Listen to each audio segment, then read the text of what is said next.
প্রতিক্রিয়াটা আমার আর আপনার মধ্যে হাসির জায়গাতে থাকে না, তার ভিতরে একটা বিক্ষুব্ধতা তৈরি আমার মনে হয় যে আপনি বিক্ষুব্ধতার নানা রকমের ধ্বংসাত্মক প্রকাশ হয়ে থাকতে পারে, হয়ে যেতে পারে। আমার মনে হয় যে মুর্তজা ভাই আপনি ঠিকই বলতেছেন, কিন্তু আমরা যোগাযোগের ছাত্র হিসেবে একটা জিনিসের কথা বারবার পড়ছি, বিশেষ করে এই আধুনিক যোগাযোগে, যেটার নাম হচ্ছে অপিনিয়ন লিডার। এইটা বোধ হয় কেউ একজন আমাদের শিক্ষকদের মধ্যেই কেউ একজন এটা বাংলা করেছিলেন মত মোরল। আপনারা যারা মত মোরল আছেন তাদের দায়িত্ব তো নিশ্চয়ই আছে তাদেরকে এটা বলার, কারণ আমার ক্ষেত্রে মনে হয় যে আমি মাঠে থাকলেও আমার প্রতিক্রিয়া হয়তো পারলে আসেন, আমরাও চাই আপনি আসেন, আপনাকে আটকাইতেছে কে? আপনি আসেন, আপনি আসবেন না কেন? আমি আসবো মুর্তজা ভাই, আপনার কাছে আসবো, যে আমার প্রতিক্রিয়া হইতো যে আপনি অবশ্যই আসেন, আপনাকে ওয়েলকাম জানাই। আমি ডক্টর জাহিদুর রহমানের কাছে যাওয়ার আগে আমি দর্শকদের কাছে জানতে চেয়েছিলাম যে শেখ হাসিনার বিচারের আগে নির্বাচন নয় এমন দাবি তুলেছেন জাতীয় নাগরিক পার্টির আহ্বায়ক নাহিদ ইসলাম। এই অবস্থান সঠিক বলে মনে করেন কিনা? শতকরা 65% আমাদের দর্শক মনে করছেন যে এই আহ্বান সঠিক, শতকরা 35% মনে করছেন সঠিক নয়। 89,000 দর্শক ভোট দিয়েছেন। ডক্টর জাহিদুর রহমান, আমরা আপনার কাছে বিরোধী মানে যে বন্দোবস্ত, নতুন রাজনৈতিক বন্দোবস্ত আসলে আপনি আমাকে প্রশ্ন করেছেন, আমি মনে করতে পারি সেটা হচ্ছে যে তাদেরকে পুরনো বন্দোবস্তে ঠেলে দেওয়া হয়েছে। জি জি জি। আমরা এখন আমার একটা স্মৃতি মনে পড়লো, সেটা হচ্ছে আমরা তখন অনেক ক্রিকেট খেলা দেখতাম, বহু বছর ক্রিকেট খেলাটা দেখি না। তো আমাদের সময় রিচি বেনো খুব বিখ্যাত একজন কমেন্টেটর ছিল, বেনোকে মানে সবচেয়ে বড় আইকন হিসেবে দেখা। আমি নিশ্চিত না এটা বেনোর কিনা, কিন্তু আমার যতদূর মনে পড়ে বেনোর কথা। আমি কেউ একজন নতুন কোন একজন নতুন জীবনে প্রথমবারের মতো টেস্ট ক্রিকেটে নেমেছেন, ব্যাটিং এ নেমেছেন, এবং প্রথম বলটাই ছিল বাউন্সার, এবং বাউন্সারটা গিয়ে তার মাথায় লাগে। তখন রিচি বেনো নাকি তার নাম করে, ধরলাম উনি খালেদ ছিলেন, তখন উনি বলছেন, mister Khaled, welcome to test cricket. এরকম একটা উক্তি খুব বিখ্যাত হয়ে আছে। সো স্টুডেন্টদেরকেও বা এই যে নতুন দল হলো, আমি তাদেরকে বলতে চাই, ওয়েলকাম টু পলিটিক্স। পলিটিক্স এরকমই, এবং ওনারা আক্রমণের শিকার হবেন, নানান মন্তব্য হবে। এবং আমরা যদি ধরে নেই বিএনপি পুরনো বন্দোবস্তের দল, বিএনপি চাইবে সে তার কমফোর্ট জোনে তাকে নিয়ে এসে খেলার জন্য, এটাই নিয়ম, প্রত্যেকে তাই করবে। আপনি ধরুন, আপনি জার্মানিতে কিছুদিন আগে নির্বাচন হলো, আমেরিকাতে নির্বাচন হলো, মানে বিকশিত গণতন্ত্রের জায়গাগুলোতেও কি হয় আসলে। আমি ভারত তো দীর্ঘদিন গণতন্ত্রের চর্চা করছে, তারপর আমি সরিয়ে রাখি, ট্রু অর্থে লিবারেল ডেমোক্রেসির কান্ট্রিগুলোতে প্রত্যেকটা দল চেষ্টা করে তার পেরিফেরিতে, তার পেরিমিটারের মধ্যে অন্য দলকে নিয়ে এসে রাজনীতি করতে। এটাই নিয়ম, এটি রাজনীতিক খেলাটাই এরকম। সো বিএনপি চেষ্টা করেছে, সে তার পুরনো বন্দোবস্তে এদেরকে আনতে চাইবেন খুব স্বাভাবিকভাবে, কারণ এখানে তার দীর্ঘ সময়ের ব্যুৎপত্তি আছে, স্কিল আছে, দক্ষতা আছে। এখন তাকে তো আসলে ওর বাইরে থাকার চেষ্টা করতে হবে, তার বাইরে থেকে রাজনীতি করতে হবে। আমি একটা উদাহরণ দিই। আম আদমি যখন প্রথম দিল্লিতে, ইনফ্যাক্ট আমি দেখেছি ওনারা আম আদমি কি করছে না করছে সেটাও ফলো করছেন বলে বলেছেন, তারা যখন আসলেন বিজেপি খুব করে চাইলো তার বন্দোবস্ত আইডেন্টিটি পলিটিক্স, হিন্দুত্ববাদী রাজনীতিতে তাকে ঢোকাতে। ও তো ঢোকে নাই, ও না ঢুকে রাদার একদম নতুন স্বপ্ন মানুষকে দেখাতে পেরেছিল, ওয়েলফেয়ারের কথা বলতে পেরেছিল, দে গট ইলেক্টেড, এবং এর পরের বারও হয়েছে, এবার যদিও হননি। তো তার মানে এটাই বলতে চাইছি আমি, এটা নিয়ে আর কাউকে ব্লেম করা যাবে না, কারণ তারা যখন একটা নতুন বন্দোবস্তের কথা বলবেন, সেই নতুন বন্দোবস্তটা নতুন বন্দোবস্ত হবে। এবং আমি একটা কথা একটু তাদের উদ্দেশ্য আগে বলেছিলাম, এটা একটু ইম্পর্টেন্টও। এই যে আম আদমি এবার নির্বাচনে হারলো, আম আদমি চাইতে খারাপ পারফর্ম করে কি ভারতের সরকার পুনর্নির্বাচিত হয় নাই? হয়েছে। সারদা কেলেঙ্কারির পর পশ্চিমবঙ্গে মমতার দল ডুবে যাবে বলছিল, এত ডিজাস্টার এত মানুষের হলো, ও জিতে গেল। তো আমার আন্ডারস্ট্যান্ডিং যেটা, সেটা হচ্ছে এরকম, আম আদমির ব্র্যান্ডিং হচ্ছে আমি দুর্নীতি মুক্ত থাকবো, আমি সুশাসন নিশ্চিত করব, আমি ওয়েলফেয়ার নিশ্চিত করব। সেই আম আদমির যখন সাম পার্সেন্টেজ স্খলন দেখা গেছে, আবগারি শুল্ক নিয়ে, মদের সেই লাইসেন্স নিয়ে যখন ট্রুলি কিছু অভিযোগ মানুষ বিশ্বাস করেছে যে তারা দুর্নীতি করেছেন, বা একজন অরবিন্দ কেজরিওয়াল যখন কোভিড এর মধ্যে লক্ষ লক্ষ বা কোটি কোটি রুপি খরচ করে তার নিজের বাড়ির বিলাসিতা, পুরো মার্বেল উনি চেঞ্জ করেছেন ফ্লোরের, উনি একেবারে ইলেকট্রনিক পর্দা লাগাচ্ছেন কোভিড এর সময়, এই জিনিসগুলো মানুষ নেয়নি। তাহলে আমি যেটা বলতে চাইছি, যারা নতুন বন্দোবস্তের কথা বলবেন তারা আর কে কি করছে তার সাথে না, আমরা চিন্তা করব, আমরা তাকে তুলনা করব তিনি যে ন্যারেটিভ আমার সামনে আনতে চাইছেন সেই ন্যারেটিভের সাথে তুলনা করে। সুতরাং তারা যখন বলেন যে বিএনপি ওখানে এটা করেছে, আমরা এটা করতে পারি, এগুলো ভুল জায়গা। তাদের আসলে এই নতুন বন্দোবস্তে যে আলাপ তারা সামনে আনছেন, এটা স্ট্রিক্টলি ফলো করতে হবে। আমরা তাদেরকে বিএনপি বা আওয়ামী লীগ বা জামায়াত কারোর সাথে তুলনা করব না। উনি আমাকে যা বলছেন, উনি আমাকে যে স্বপ্ন দেখাচ্ছেন, তার সাথেই আমি তাকে তুলনা করব। এটা হলো একটা দিক। আচ্ছা, আমি একটু মাঝখানে একটু দর্শকদের কথা একটু বলে রাখি। দর্শকদের মধ্যে একটা বড় অংশ এই প্রশ্ন করছেন যে নির্বাচন হলে কি হবে। আমি এটাকে একটু বিস্তৃত করি। আপনি কি বলতে পারেন যে নির্বাচন হলে এই রাস্তায় মেয়েদের প্রতি বুলিং বন্ধ হবে? আমরা কি নির্বাচিত সরকারের সময় এগুলি দেখি নাই? নির্বাচিত সরকারের মধ্যে বাংলাদেশের সবচেয়ে বড় অনির্বাচিত সরকারটা অবস্থান করে, আমরা কি বাংলাদেশে এটা দেখি নাই? আজকে আপনি যে মোহাম্মদপুরের কথা আপনি বলতেছেন, আজকে একটা মোহাম্মদপুরে বদলে আরেকটা ইসলামপুর যে হবে না, সেইটাকে আপনি এটা বলতে পারেন? পাশাপাশি আপনি এই নির্বাচন হলে কি হবে জায়গা আপনি একটু মন্তব্য করেন। আমি একজন দর্শকের মন্তব্য একটু পড়তে চাই, তিনি কাজী মোয়াজ্জেম হক। তিনি বলছেন যে অনলাইন ভোটিং হচ্ছে কনফিউজিং, কারণ মিডল এজ থেকে সিনিয়র সিটিজেনরা সাধারণত অনলাইন ভোটিংয়ে অংশগ্রহণ করে না। তিনি ইংরেজিতে বলছেন এবং এইটা দিয়ে আসলে ট্রু সিটিজেন্স ওপিনিয়ন বোঝা যায় না।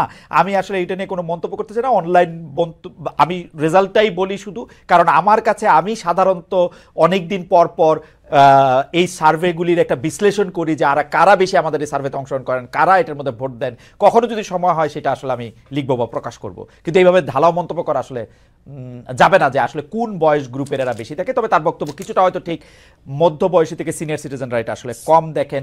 নতুন নির্বাচন হলে বা নির্বাচিত সরকার এলে কি হবে ডক্টর জাহিদুর রহমান? আমরা কি রিলিফটা পাবো? আপনি হয়তো মন্ত্রী হবেন, তারেক সাহেব হয়তো প্রধানমন্ত্রী হবেন, আমাদের কি হবে? মুর্তজা ভাই হয়তো আমেরিকাতে থেকে মানে আরো বড় কিছু হবে, আমরা যারা সাধারণ মানুষ আছে আমাদের কি হবে? না না, আমি মন্ত্রী হচ্ছি না, আমি এখানেই আছি, আমি একই শোরগোল করবো।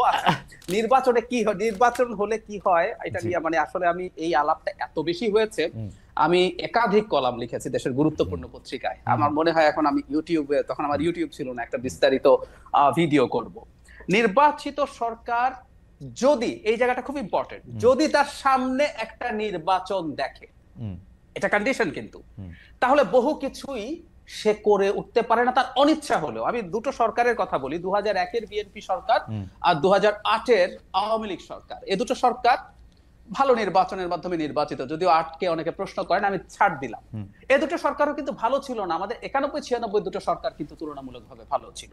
আচ্ছা, এই দুটো সরকার ভালো ছিল না কেন? আমি মনে করি গণতান্ত্রিক বা নির্বাচনী গণতন্ত্রের মধ্যে একটা ফ্রি ফেয়ার ক্রেডিবল ইলেকশন কিন্তু একটা ডেটারেন্ট হিসেবে কাজ করে। 2001-এর বিএনপি সরকারটা ওই সময়কার মানদণ্ডে আওয়ামী লীগের পর যা করেছে তার সময়ের সাথে হিসাব করলে বিএনপির ওই সরকারটা অসাধারণ ছিল, কিন্তু ওই সময়ের মানদণ্ডে প্রিভিয়াস সরকারগুলোর তুলনায় বিএনপি ভালো সরকার ছিল না। আমার আন্ডারস্ট্যান্ডিং হচ্ছে সেইবারও বিএনপি আসলে সামনে একটা ফ্রি ফেয়ার ইলেকশন দেখছিল না, কারণ আমাদের নিশ্চয়ই মনে আছে সুপ্রিম কোর্টের বিচারকদের বয়স বৃদ্ধি করে তত্ত্বাবধায়ক সরকার তাদের পছন্দসই একজন হবেন, এই ধরনের একটা পরিস্থিতি তৈরি হয়েছিল। সুতরাং আপনি যখন নির্বাচন দেখছেন না, তখন আপনার চরিত্রের স্খলন হয়। একই কথা আওয়ামী লীগের 8 সালের ক্ষেত্রে আমি বলবো, সেই সরকারটা মোটা দাগে যদি ধরে নিয়ে সুষ্ঠু নির্বাচনে নির্বাচিত হয়েছে, কিন্তু সে জানতো আমি আসলে তত্ত্বাবধায়ক সরকার বাতিল করে দিতে যাচ্ছি। এবং 11 সালে যখন সংবিধান সংশোধন করে সেটা করা হলো, আমরা দেখলাম সেই সরকারটা কি হয়ে গেল। একটা নির্বাচিত সরকার যদি সামনে নির্বাচন দেখে, আমি সবসময় এই শর্তটা যোগ করি, তাহলে না সে চাইলেও অনেক কাজ করে উঠতে পারে না। একটা উদাহরণ দেই, নারীর ভোট লাগবে তো, নারীর ভোট লাগবে, এবং আরবান নারীদের অপিনিয়ন বিল্ডিং এর খুব বড় সুযোগ আছে। নট অনলি দ্যাট, আমাদের এডুকেটেড নারীর বাইরেও বিরাট সংখ্যক নারী গার্মেন্টে কাজ করেন, যারা প্রত্যেকে মানে একেবারে সবাই যে একই রকম ভাবে ইসলামী যে পোশাকের কোড আছে সেটা ফলো করেন না। এদের মধ্যে কিন্তু যখন আতঙ্ক তৈরি হবে, দেখবে একটা সরকার যে আমার ভোট লাগবে, আমি সব সরিয়ে রাখি, সরকারের সদিচ্ছার কথা বাদ দেই, আমার ভোট লাগবে, আমি ওকে অসন্তুষ্ট করতে পারি না, যদি এই বোধ তৈরি হয়, সে সরকার কিন্তু পদক্ষেপ নেবে। জিনিসপত্রের দাম যখন বাড়তে থাকে, তার মাথায় ভোটের চিন্তা। আমি একটু যোগ করি খালেদ ভাই, আমি আগে বলেছি কিনা, আমি কবির সুমনের একটা গানকে কোট করি, ওনার নেতাদেরকে বিদ্রুপ করা নিয়ে একটা গান আছে, হেলিকপ্টার। আমি দর্শকদেরকে বলবো গানটা একটু খুঁজে শুনে নিতে। মানে হেলিকপ্টার হেলিকপ্টার নেতা আসছেন মানে নেতাকে বিদ্রুপ করছে। তো ওই জায়গায় একটা বাক্য আছে এরকম, ভোট মানে ভোটের জন্য উনি আসছেন, ভোট মানুষের মুখে ব্যালট পেপার, নেতা দেখছেন, মানে উনি মানুষকে মানুষ দেখেন না, ব্যালট পেপার দেখেন। আমি বলি বরং ভাই, মানুষকে ব্যালট পেপার দেখাটাও একটা বিরাট অর্জন। আমাদের তো এতদিন আমাদেরকে ব্যালট পেপার হিসাবে দেখা হয় না, আমাদেরকে যদি ব্যালট পেপার হিসাবেও দেখতো, আমাদের জীবন আরো অনেক ভালো হবে। সো ওই ব্যালট পেপারটা প্রযুক্ত হবে ফেয়ারলি, এটা যদি হয় দেশের অনেক সমস্যার সমাধান হবে। এইটুকু বলে যোগ করি, এই যে রিসেন্টলি গত বছর নোবেল পেয়েছেন অ্যাসেমাগ্লো এবং রবিনসন, তাদের ওয়াই নেশনস ফেইল বইটার খুব গুরুত্বপূর্ণ আর্গুমেন্ট হচ্ছে এটা, এবং আমাদের অমর্ত্য সেনেরও অনেক গুরুত্বপূর্ণ কাজ আছে, হাউ একটা ফ্রি ফেয়ার অ্যাকসেপ্টেবল ইলেকশন একটা দেশের সিস্টেমকে পাল্টে দেয়। ওকে, আমি আসলে ডক্টর রহমান আপনার বক্তব্যের সাথে আমি মোটামুটিভাবে একমত, কিন্তু আমি শুধু একাডেমিক আলোচনার খাতিরে আপনি যেটাকে বলছেন যে 2001 আর 2008 দুইটা বিপরীতমুখী সরকার যারা ইলেকশন দেখতে পাচ্ছিল তাদের অবস্থাটা আপনাকে স্মরণ করায় দেওয়ার জন্য 2001-এর বিএনপি গভর্নমেন্ট আমি আপনাকে মনে করা দিতে চাই। 2001-এর বিএনপি গভর্নমেন্ট হচ্ছে গ্যাস চিরতরে রপ্তানি করতে চাইছিল, আমি আর মুর্তজা ভাই সাক্ষী, চিরতরে রপ্তানি করে দিতে চাইছিল হচ্ছে বিবিআনার গ্যাস, পুরোটাই দিল্লিতে রপ্তানি করতে চাইছিল। আমরা তেল গ্যাস বিদ্যুৎ বন্দর রক্ষা কমিটি করে মুর্তজা ভাই বোধহয় আমি আর মুর্তজা ভাই পাশাপাশি সদস্য 3-4 নম্বর হব। 21শে আগস্ট হয়েছিল, 10টা কষ্ট মামলা হয়েছিল, এইটার মধ্যে থেকে সারা দেশে বোমা হামলা হয়েছিল, সিরিজ বোমা হামলা, এবং এক সময় গিয়ে সরকারকে দুর্নীতি এবং আইন শৃঙ্খলা ক্ষেত্রে সম্পূর্ণ ব্যর্থ মনে হচ্ছিল। 2008 পরবর্তী সরকারের কথা বলি, এই সময় সরকার ক্ষমতা আসতে না আসতে বিডিআর কাণ্ডে ছিল, এর মধ্যে সাগর রুনির হত্যাকাণ্ডের মতো এরকম একটা ঘটনা ঘটছিল। মানে সরকার হাইকোর্ট বা আদালত বাতিল করার আগে ওই আদালতের একটা সুতা নাতা ধরে তত্ত্বাবধায়ক সরকার ব্যবস্থা বাতিল করে দিয়েছিল। এরকম আরো 5টা ঘটনা আপনার মনে করে পরে আমি আবার কমুনে 2008-এর আওয়ামী লীগ সরকারও যথেষ্ট পরিমাণে যা তাই ছিল। আমি একটু চোখ করি, এই দুইটা সরকারকে আমি খারাপ বলছি কেন, প্লিজ টেক মাই পয়েন্ট। এই দুটো সরকারই তারা ভালো নির্বাচনে নির্বাচিত হয়েছে, কিন্তু এই দুটো সরকারই তাদের সামনে ইলেকশন দেখছিল না। দুইটা সরকারি ফেয়ার ইলেকশন, তারা মনে করছিল ইলেকশনকে তারা তাদের মানে ফেভারে আনতে পারবে। ওকে দেন আপনি খারাপ সরকার, রাইট, তাহলে আপনি ঠিকই বলছেন।